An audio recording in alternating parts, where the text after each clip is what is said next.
Established on November 29, 1963 by President Lyndon B. Johnson, the Warren Commission, officially known as the President's Commission on the Assassination of President John F. Kennedy. Did this commission do a thorough job explaining who and why was JFK assassinated? No. No. Mm-mm.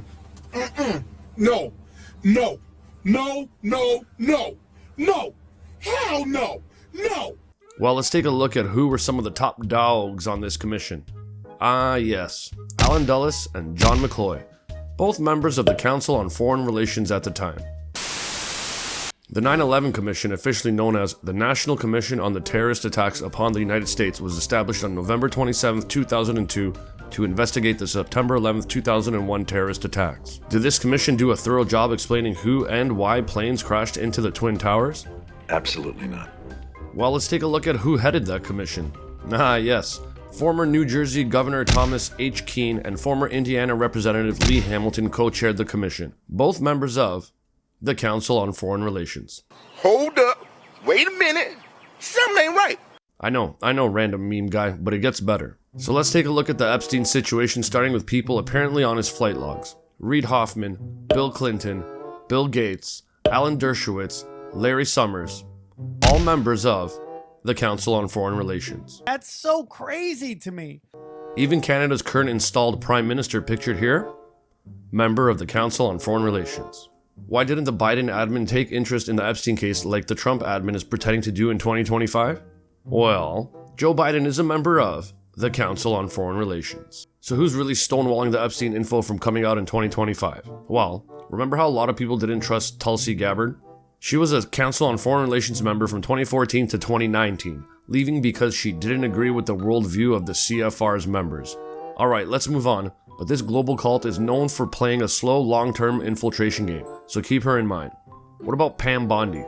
No CFR ties to her name. However, if you go to the DOJ website and scope out the criminal division, justice.gov states the role of this division as, in addition to its direct litigation responsibilities, the division formulates and implements criminal enforcement policy and provides advice and assistance on criminal matters to the Attorney General, the Deputy Attorney General, federal prosecutors, law enforcement, and investigative agencies and other components of the federal government.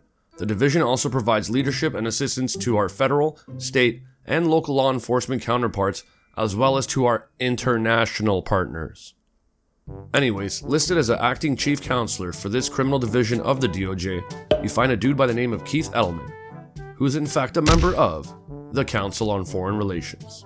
Lastly, Braves AI is telling me that JD Vance is a Council on Foreign Relations member. The others mentioned in this video I've been able to verify membership myself. JD's, I cannot. It's that Trump is a really bad candidate, and frankly, I think a really bad person. Same goes for CIA Director John Ratcliffe. Anyone want to boot up the Wayback Machine for me? Can you find any CFR members in government currently? Oh, so what about Epstein himself? Imagine I was to tell you he was a member of the Council on Foreign Relations.